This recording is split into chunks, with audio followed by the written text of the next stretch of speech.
Friends, welcome to my channel. आज के video में मैं आप लोगों को ITR 5 से रिलेटेड बताऊंगी कौन लोग ITR 5 फाइल करते हैं एंड इसके जो शेड्यूल है उनका क्या मतलब है, आप कैसे इसको फिल कर सकते हैं। ये सारी चीजें इस वीडियो में आपको मिलेगी। तो अगर आपने मेरे चैनल को सब्सक्राइब नहीं किया है तो प्लीज इसे सब्सक्राइब करें, जैसे ऐसे एजुकेशन वीडियो मिलते रहे। तो ITR 5 किन लोगों के लिए नहीं है, पहले हम ये देख लेते हैं। इंडिविजुअल्स के लिए नहीं है, HUF के लिए नहीं है, कंपनीज के लिए नहीं है, और वो पर्सन जो ITR 7 फाइल कर रहे हैं उनके लिए नहीं है। तो ये चार लोगों के लिए ITR 5 नहीं है। तो बाकी बचे कौन? पार्टनरशिप फर्म हो गई, LLP हो गई, फिर उसके बाद आपका ये कोऑपरेटिव सोसाइटी, AOP, BOI। तो ये बाकी जितने भी पर्सन है इनकम टैक्स में, वो ITR 5 फाइल करते हैं। अब ITR 5 में जनरल शेड्यूल की बात करें, जनरल पार्ट में दो पार्ट्स हैं, जनरल इंफॉर्मेशन 1 एंड 2।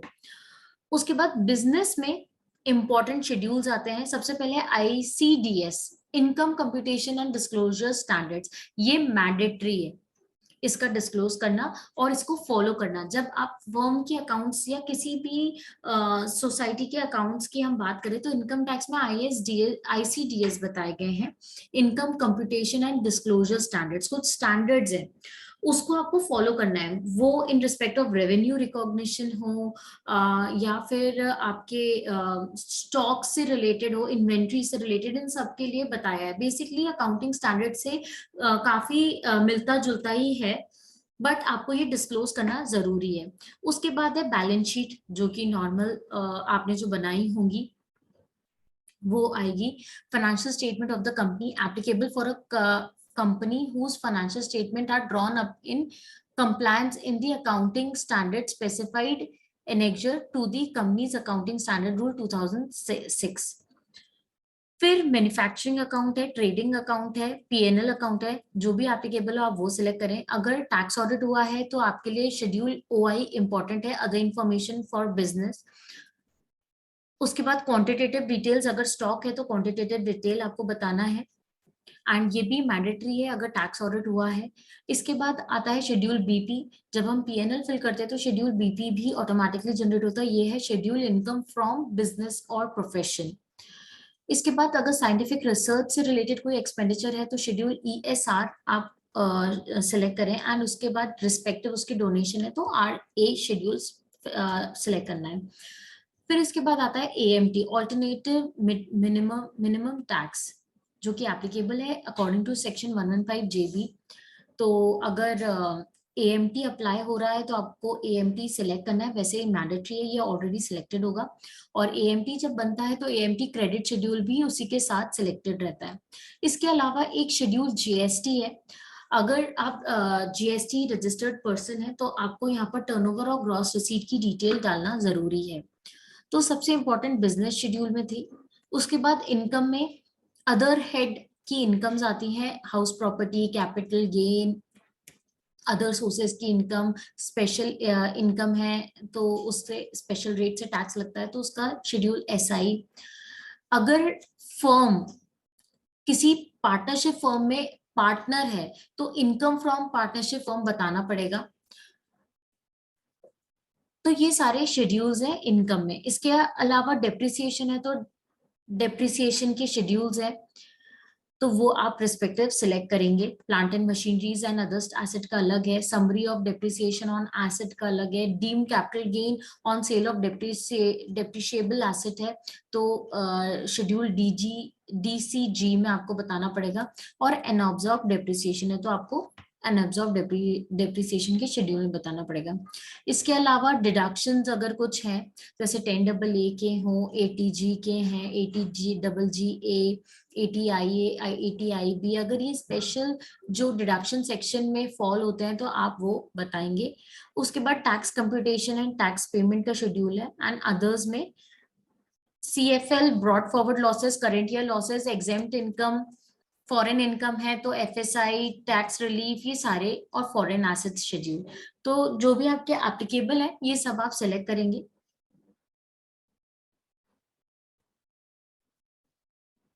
उसके बाद आपको सबसे पहले पार्ट A से स्टार्ट करना है। पार्ट A में आपको status, firm, local authority, AOP, BOI, artificial judicial person है, जो भी स्टेटस है फर्म का, आपको वो जो भी स्टेटस है एसएससी का आपको वो सिलेक्ट करना है, एंड देन सब स्टेटस में आपको रिस्पेक्टिव सिलेक्ट करना है। जैसे फर्म है तो पार्टनरशिप फर्म हो सकती है, या एलएलपी एक्ट में रजिस्टर्ड है तो आपको रिस्पेक्टिव सिलेक्ट करना है। इसके बाद आपको फाइलिंग स्टेटस में अकॉर्डिंगली सेक्शन सेलेक्ट करना है। अगर ड्यू डेट से पहले आप रिटर्न फाइल करें तो 139(1) बिलेटेड है, रिवाइज्ड है, तो अकॉर्डिंगली आपको बताना है। बिजनेस ट्रस्ट है तो आपको यस करके उसकी डिटेल बताना है, नो। इन्वेस्टमेंट फंड है तो यस नो। रेसिडेंशियल स्टेटस क्या है, रेसिडेंट है या नॉन रेसिडेंट है। देन उसके बाद क्या न्यू टैक्स रजीम का बेनिफिट अंडर सेक्शन 115 बीएडी में लिया है फाइनेंशियल ईयर 2021 में, तो आपको यस सिलेक्ट करके बताना है, अदरवाइज नो किया है तो नो, और इस साल आप ऑप्ट कर रहे हैं। नेक्स्ट है whether SSC has a unit in international financial service centre IFSC, अगर आप उसके यूनिट है, एसएससी यूनिट है, and derived income solely in convertible foreign exchange, आपको यस करना है। या नेक्स्ट जो क्वेश्चन है वो है DPIIT स्टार्टअप रजिस्टर्ड पर्सन है तो आपको यस करके डिटेल डालनी है। नेक्स्ट है whether certificate from inter ministerial board for certification is received, कोई ऐसा सर्टिफिकेट आपको मिला है तो आप यस करें। FII FPI है तो आपको वो डिटेल बताना है। रिप्रेजेंटेटिव एसएससी अगर फाइल कर रहे हैं तो आपको यस करके डिटेल बताना है। अगर आप ये फर्म या AOP BOI पार्टनर है किसी फर्म में तो आपको फर्म की डिटेल डालनी है जहां पर आप पार्टनर है। अगर कोई अनलिस्टेड इक्विटी शेयर्स होल्ड करें तो आपको अनलिस्टेड इक्विटी शेयर की डिटेल डालनी है।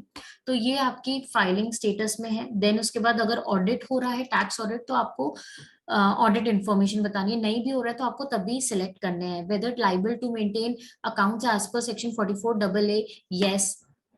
अगर कोई प्रिजम्पटिव टैक्सेशन इनकम है, वैसे तो प्रिजम्पटिव टैक्सेशन फर्म के लिए अप्लाई नहीं होता है, तो नो। और फिर टर्नओवर की डिटेल आपको डालनी है, अगर 1 करोड़ से अबव है, या फिर आपका जो रिसीट है, एक्सपेंडिचर है, वो 5% को क्रॉस कर रहा है कि नहीं। तो मैं एक बार पढ़ लेती हूँ ये question. Whether aggregate of all amount received including amount received from sale, turnover of gross receipt और on capital account such as capital contribution, loan etcetera during the previous year in cash और non account payee cheque DD does not exceed 5% of said amount. अगर आपने कोई receive किया amount और वो आपने जो कैश में अगर रिसीव किया है या नॉन अकाउंट पे चेक में रिसीव किया है या DD में, नॉन अकाउंट DD में, तो उसका जो अमाउंट है वो टोटल जो आपने रिसीव किया इंक्लूडिंग बैंक ट्रांजैक्शन, वो 5% को एक्सीड कर रहा है कि नहीं कर रहा है। डज नॉट एक्सीड 5% तो आपको यस या नो सिलेक्ट करना है। whether aggregate of all payment made including amount incurred for expenditure or on account capital account such as asset acquisition, repayment of loan etc during the previous year in cash and non account payee check और draft. ये non account payee check और draft क्यों लिख रहे हैं, क्योंकि ये भी एक फॉर्म ऑफ कैश मोड ही माना जाता है।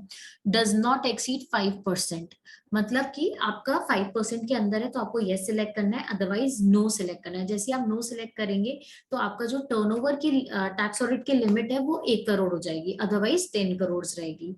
Weather liable for audit under section 44AA, yes.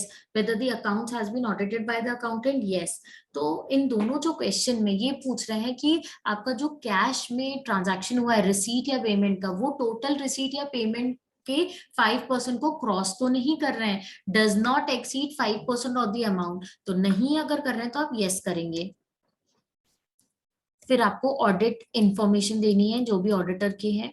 Are you liable to audit under section 92E, आपको यस या नो करना है। ये इंटरनेशनल ट्रांजैक्शन से रिलेटेड है। इसके अलावा कहीं और एक्ट में आपको ऑडिट हुआ है या इनकम टैक्स में किसी और सेक्शन में ऑडिट हुआ है तो आपको वो डिटेल बतानी है। कोई अदर एक्ट में ऑडिट हुआ है तो आपको उस ऑडिट की डिटेल बतानी है सेकंड क्वेश्चन में। देन बैंक डिटेल्स है। तो ऐसे करके आपका फर्स्ट पार्ट रेडी हो जाएगा, सिर्फ फिर है पार्ट ए का general information schedule 2।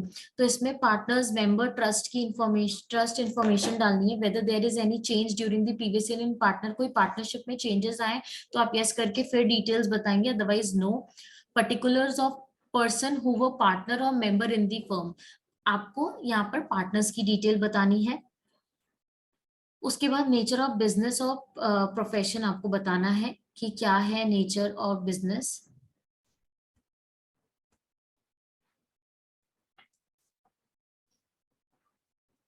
And then उसके बाद है बैलेंस शीट। बैलेंस शीट में सोर्सेज ऑफ फंड में आपको पार्टनर्स मेंबर्स फंड बताना है। जैसे आप बैलेंस शीट देखेंगे तो कैपिटल फंड जो आता है वही मेंबर्स फंड है। लोन अगर कोई लिया है तो लोन फंड में जाएगा, कोई डेफर टैक्स लाइबिलिटी है या कोई एडवांसेस रिसीव है तो आपको ये सारी चीजें सोर्सेज ऑफ फंड्स में बतानी है। एप्लीकेशन ऑफ फंड्स में फिक्स्ड एसेट की डिटेल्स आएंगी, इन्वेस्टमेंट की डिटेल्स आएंगी, current asset loans and advances की डिटेल आएगी, miscellaneous expenditure not return of और एडजस्टेड, डेफर टैक्स एसेट अगर बन रहा हो तो उसकी डिटेल आएगी, debit balance and profit and loss account, अगर कोई डेबिट बैलेंस है तो आपको यहाँ शो करना है।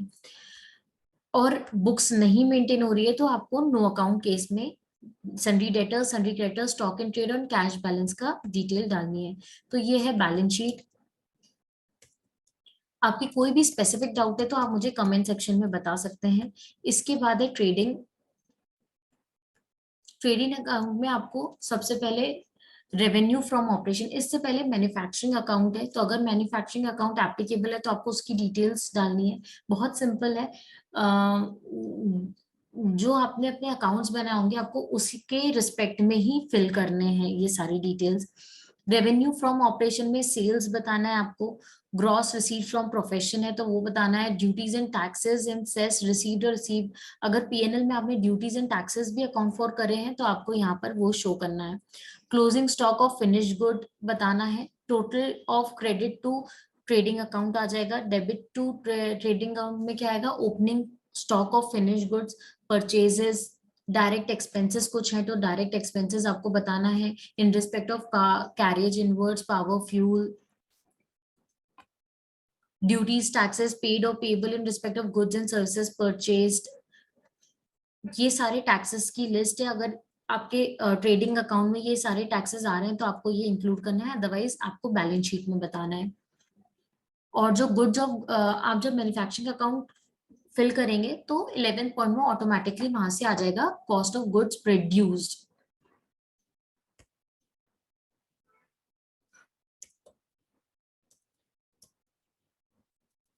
नेक्स्ट है पीएनएल। प्रॉफिट एंड लॉस में आपको credits to profit and loss में बताना है, अदर इनकम कोई सी है क्योंकि हमने सेल्स ट्रेडिंग में कवर कर ली है, तो अदर इनकम कोई है तो आप पीएनएल में बताएंगे। Debits to profit and loss account जो इनडायरेक्ट एक्सपेंसेस है, फ्रेट आउटवर्ड है, consumption of stores, power, fuel, rent, repair, building, audit fees, interest, ये सारी चीजें आपके पीएनएल में आएगी। Depreciation, amortisation, provision for tax and appropriation, income tax की एंट्री आपने बुक करी है उसका खर्चा बुक करा है तो आपको वो बताना है। इसके अलावा प्रिजम्पटिव इनकम भी पीएनएल में ही आएगा, कोई प्रिजम्पटिव इनकम हो तो आप वो बताएंगे। और बुक्स नहीं मेंटेन कर रहे हो तो नो अकाउंट केस में आपको ऐड डिटेल्स करके बिजनेस है, प्रोफेशन है, स्पेक्युलेटिव एक्टिविटी है, रिस्पेक्टिवली बताना है। ग्रॉस रिसीट्स बतानी है बैंक मोड में और एनी अदर मोड में, प्रोफेशन में भी थ्रू बैंक और एनी अदर मोड बताना है। स्पेक्युलेटिव एक्टिविटी में टर्नओवर फ्रॉम स्पेक्युलेटिव एक्टिविटी बताना है, gross profit and expenditure. Business and profession में अपार्ट फ्रॉम टर्नओवर आपको ग्रॉस प्रॉफिट और एक्सपेंसेस भी बताना है सो दैट नेट प्रॉफिट आ जाए। अब आपने जो पीएनएल और presumptive income no account case में इंफॉर्मेशन बताई, ये सब उठ के शेड्यूल बीपी में आ जाएगा, बिजनेस और प्रोफेशन में।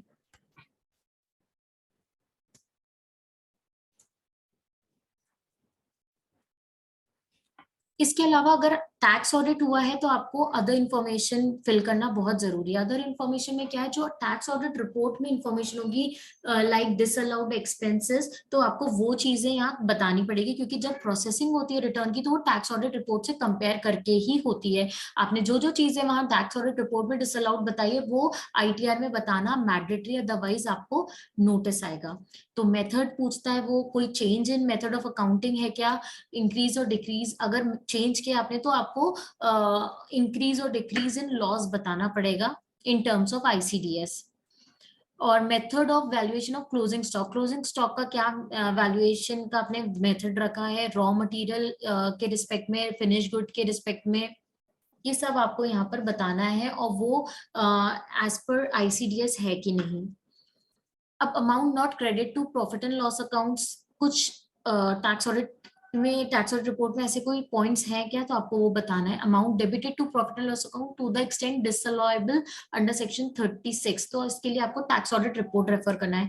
Amount debit to profit and loss account to the extent disallowable under section 37, कुछ डिसअलाउड है 37 के रिस्पेक्ट में, तो आपको वो डिसअलाउंस यहाँ बतानी है। Amount debited to profit loss account to the extent disallowable under section 40, 37 हो गया, 40 हो गया, 36 हो गए। Any amount disallowed under section 40 in any preceding previous year but allowable during the previous year, कुछ कुछ ऐसे एक्सपेंसेस होते हैं जो for the time being disallowed होते हैं, बट जब आप एक्चुअली उसको पे कर देते हो तो वो अलाउ हो जाते हैं। तो इस साल अगर अलाउड हो रहे हैं तो आपको वो बताना है। ये सारी इन्फॉर्मेशन आपको टैक्स ऑडिट रिपोर्ट में मिल जाएंगी।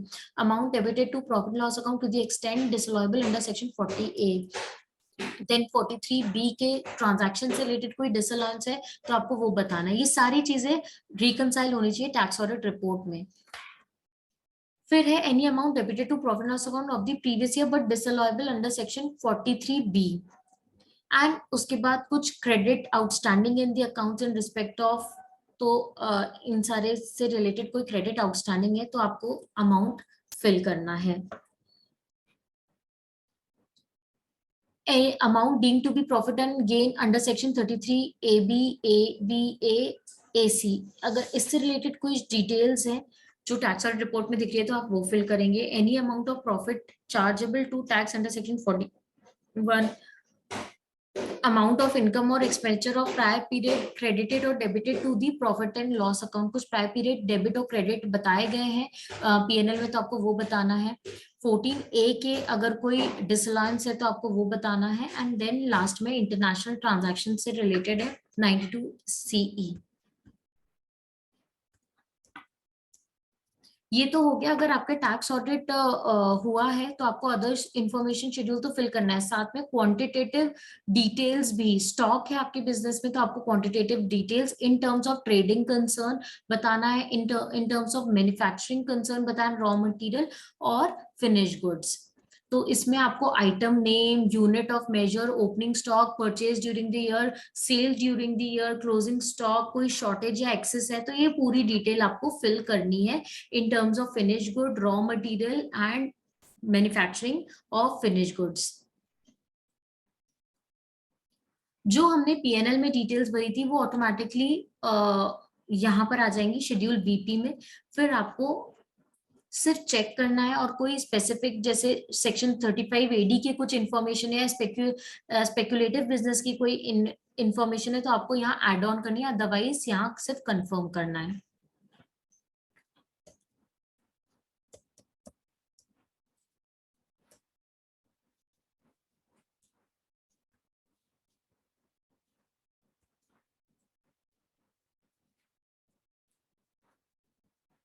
इसके बाद है डेप्रिसिएशन शेड्यूल। डेप्रिसिएशन में plant and machinery and other assets में आप देखेंगे तो आप जो भी जिस रेट से डेप्रिसिएशन लगा है एसेट में उसमें आपको ओपनिंग बैलेंस जो है WDV का कोई एडिशन हुआ है बिफोर 180 डेज वो या कंसिडरेशन कुछ सेल किया तो कंसिडरेशन कुछ रिसीव किया है, या amount on which depreciation at full rate to be allowed, ये ऑटोमेटिकली कैलकुलेट हो जाएगा।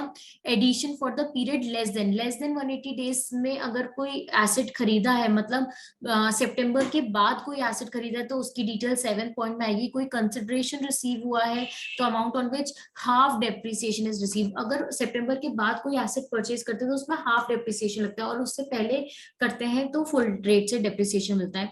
बाकी सारी चीजें ऑटोमेटिकली फिल होंगी, बस आपको सही जगह पे अमाउंट डालने हैं जो जो मैंने अभी आपको बताए हैं।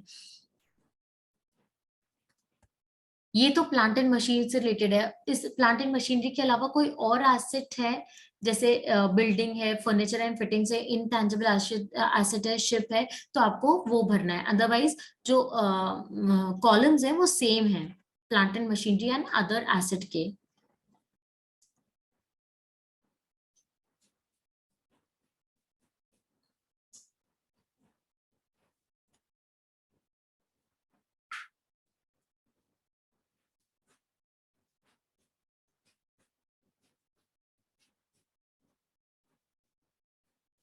नेक्स्ट जो शेड्यूल है वो summary of depreciation on asset है। जब आप डेप्रिसिएशन शेड्यूल फिल करेंगे तो यहाँ ऑटोमेटिकली चीजें आ जाएंगी, बस आपको चेक करके कंफर्म करना है।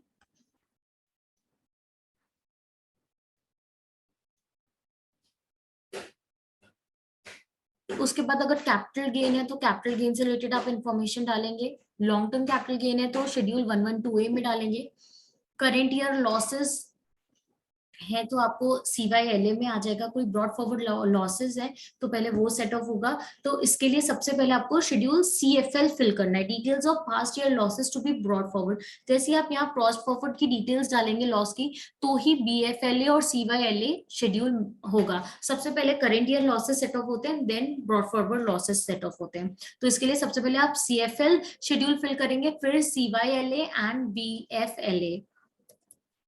अब आता है ICDS, जो कि बहुत इंपॉर्टेंट है शेड्यूल ICDS। इसमें आपको क्या करना है, आपको ऐड डिटेल्स करके अकाउंटिंग पॉलिसीज से रिलेटेड अमाउंट प्लस माइनस बताना है कि आपने जब ICDS फॉलो किया तो कोई डिविएशन है कि नहीं। नहीं है, बिल्कुल सेम है जो आपने PNL में डाला है, तो यहाँ कोई अमाउंट डालने की जरूरत नहीं है।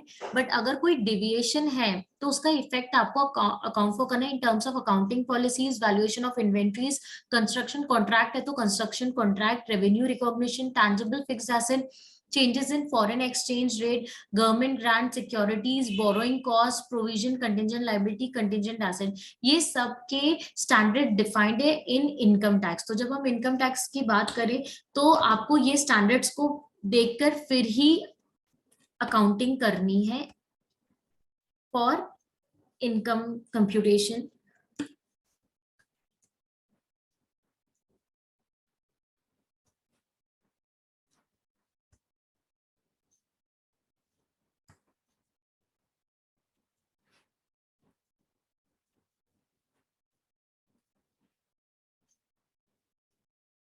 अगर कोई डिडक्शंस है तो आपको डिडक्शन के शेड्यूल्स फिर सिलेक्ट करने हैं,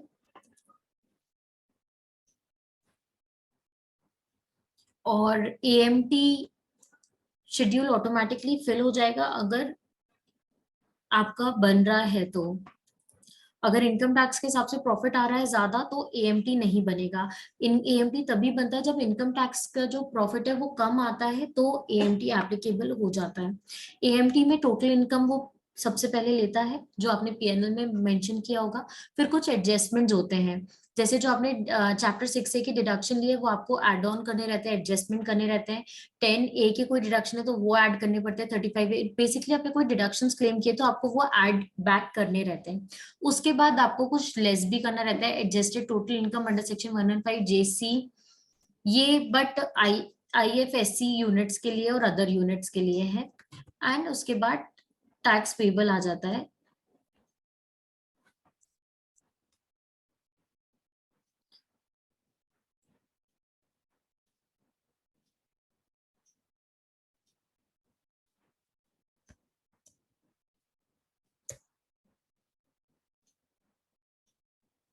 AMT बन रहा होगा तो AMT क्रेडिट में ऑटोमेटिकली एंट्री हो जाएगी। शेड्यूल जीएसटी, अगर आप जीएसटी रजिस्टर्ड पर्सन है तो आपको टर्नओवर और gross receipt reported for GST बताना पड़ेगा। तो आपको जीएसटी से रिलेटेड भी रिकंसिलिएशन इंपॉर्टेंट है। जीएसटी नंबर और कितना टर्नओवर आपने जीएसटी रिटर्न में बताया है वो आपको बताना है। और कोई और जीएसटी नंबर भी है अदर स्टेट में है या फिर आपकी कोई ब्रांच है तो आपको उससे रिलेटेड डिटेल्स भी ऐड करनी है।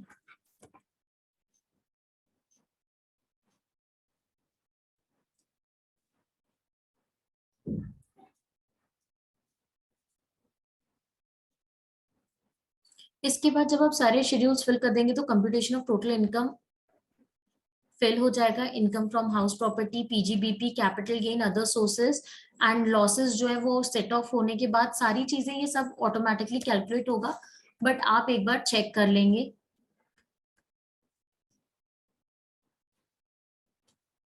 टैक्स पेड शेड्यूल में भी टीडीएस की एंट्रीज आएंगी। टैक्स पे अगर आपने किया है in terms of advance tax और सेल्फ असेसमेंट, टीसीएस, ये सारी चीजें ऑटोमेटिकली आ जाएंगी। तो आपका